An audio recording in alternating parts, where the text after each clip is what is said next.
मंगल मूर्ति राम दुलारे, आन पड़ा अब तेरे द्वारे।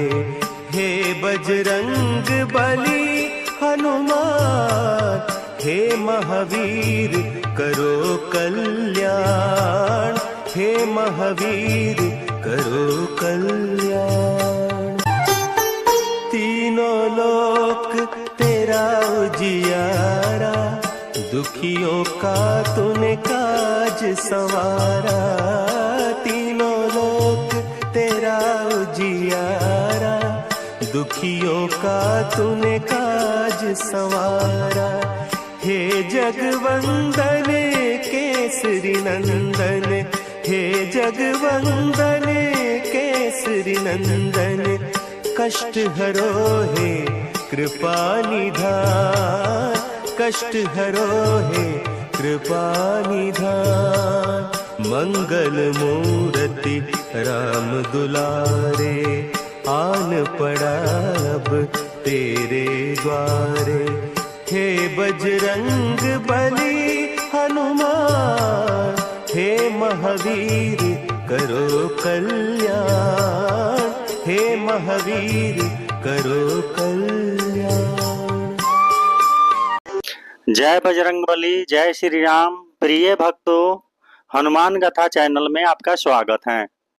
पिछले एपिसोड में हम जाने थे कि कैसे विश्वकर्मा देव अपनी पुत्री चित्रांगदा को श्राप देते हैं और चित्रांगदा सूरज से विवाह करने से मना कर देती है और चित्रांगदा पहाड़ से नदी में कूदकर अपना प्राण त्यागने के लिए मजबूर हो जाती है। और इधर राजा सूरत अपने राज्य को छोड़कर राज्य से बाहर चले जाते हैं और प्रण करते हैं कि मैं चित्रांगदा के बिना इस राज्य का शासन नहीं चलाऊंगा और इस राज्य में नहीं रहूंगा। मैं चित्रांगदा को दिए वचन और उसके द्वारा दिए गए सौगंध के कारण अपने प्राण को तो नहीं त्याग सकता, किंतु आज से मैं वैराग्य की जिंदगी बिताऊंगा और इस राज्य से बाहर चला जाऊंगा। ये सोचकर राजा सूरत राज्य से बाहर चले जाते हैं। इधर चित्रांगदा नदी में बहते बहते रिक्त ध्वज ऋषि के आश्रम के पास आती है और वहां रिक्त ध्वज के शिष्य जब देखते हैं कि एक स्त्री पानी में बहती हुई जा रही है तो वे लोग उसे बाहर निकालते हैं और जाकर ऋषि रिक्त ध्वज को सूचित करते हैं। रिक्त ध्वज जल्दी से नदी के पास आते हैं और देखते हैं कि एक कन्या बेहोश पड़ी है और वो मरणशन अवस्था में है। फिर वो उसके वस्त्रों को देखते हैं और बोलते हैं, ये तो देखकर ऐसे लग रहा है जैसे ये शादी के मंडप से भाग कर आई हो और शादी के मंडप से ही ये आत्महत्या करने की कोशिश की हो, क्योंकि इसके आभूषण और इसके वस्त्र ऐसे दिख रहे हैं जैसे शादी की जोड़ा पहन रखी हो। फिर शिष्यों द्वारा चित्रांगदा को आश्रम में लाया जाता है और रिक्त ध्वज ऋषि अपने शिष्यों द्वारा जड़ी बूटियों से उपचार करना शुरू कर देते हैं और कई दिनों तक अथक मेहनत और बहुत ज्यादा परिश्रम करने के बाद चित्रांगदा को होश आ जाता है और वो ठीक होने लगती है। सभी लोग चित्रांगदा से पूछते हैं कि तुम्हें क्या हुआ था, लेकिन चित्रांगदा किसी को कुछ नहीं बतलाती। तो फिर रिक्त ध्वज ऋषि चित्रांगदा के सर पे अपना हाथ रखते हैं और अपने दिव्य दृष्टि का प्रयोग करते हैं और देखते हैं कि आखिर इस कन्या के साथ क्या हुआ था। और उनको सब कुछ पता चल जाता है कि ये जो कुछ भी हो रहा है ये विश्वकर्मा देव के कारण हो रहा है। और वहां से चित्रांगदा को और सबको छोड़कर नदी के पास आ जाते हैं और नदी के पास आकर बहुत क्रोधित भी होते हैं तथा वो हाथ में जल लेकर मंत्र शक्ति का प्रयोग करने लगते हैं। वे ऐसे मंत्र का प्रयोग करते हैं जिससे कि विश्वकर्मा देव को वो अपने मंत्र के पास में बांधकर अपने पास बुला सकें। की चिंता में अपने पुत्री का जीवन नष्ट कर दिया। ऐसा कोई भी पिता अपने पुत्री के साथ नहीं कर सकता और वो बहुत ज्यादा विश्वकर्मा देव को अपमानित करने लगते हैं। तभी विश्वकर्मा देव भी क्रोधित हो जाते हैं और बोलते हैं, ये पिता और पुत्री की बात है, आपको इस बीच में नहीं बोलना चाहिए। मुझे अपने पुत्री को दंड देने या कुछ भी करने का पूरा अधिकार है और आपने अपने मंत्र शक्ति का दुरुपयोग करके आपने हमें अपने मंत्र शक्तियों से बांधकर और अपमानित कर अपने पास बुलाया है, ये भी आपने अच्छा नहीं किया है। विश्वकर्मा देव की इन बातों को सुनकर ऋक्तिध्वज ऋषि बहुत ज्यादा क्रोधित हो जाते हैं और विश्वकर्मा देव को श्राप देते हैं कि आज के बाद से तुम अपने विश्वकर्मा देव की जीवन को भूल जाओगे और तुम्हें याद भी नहीं रहेगा कि तुम विश्वकर्मा हो। तुम कहीं भी जाओगे तो तुम्हें शांति नहीं मिलेगी, हर जगह तुम्हें अशांति का ही अनुभव होगा और अभी और इसी वक्त से तुम बानर बन जाओगे।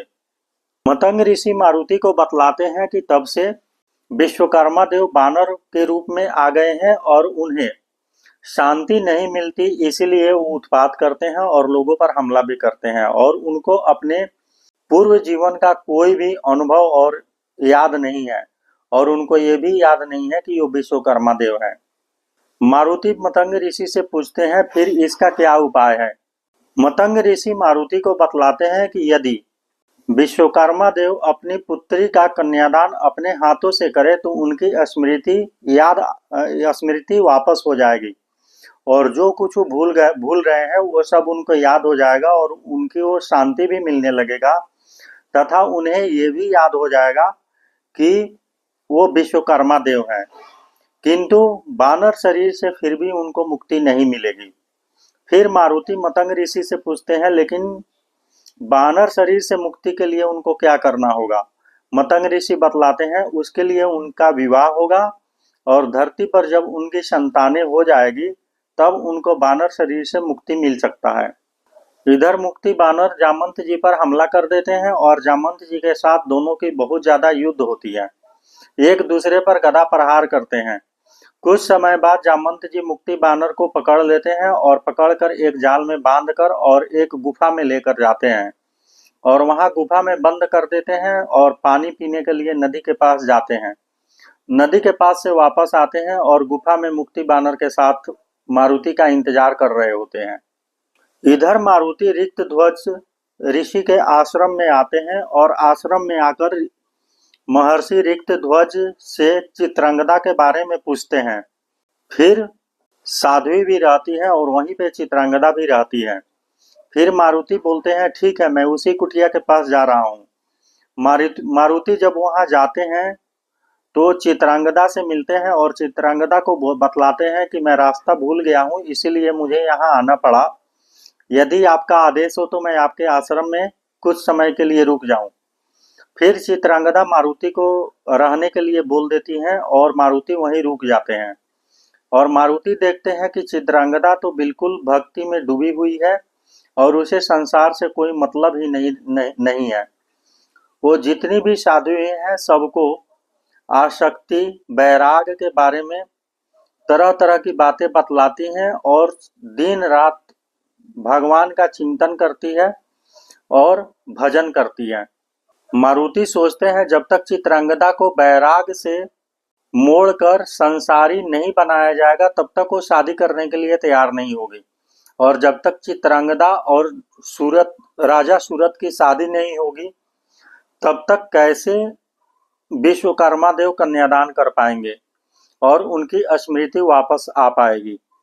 मारुति को समझ में नहीं आता कि चित्रांगदा को कैसे वैराग से संसारी बनाया जाए।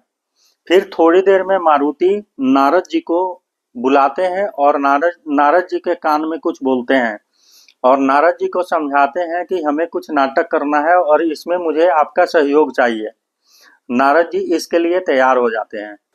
अगले एपिसोड में जानेंगे कि मारुति कैसे चित्रांगदा को बनाएंगे संसारी और मुक्ति बानर पहुंच जाते हैं लंगूर प्रदेश। इस वीडियो को राम भक्त और हनुमान भक्तों तक पहुंचाने के लिए इस वीडियो को शेयर करें।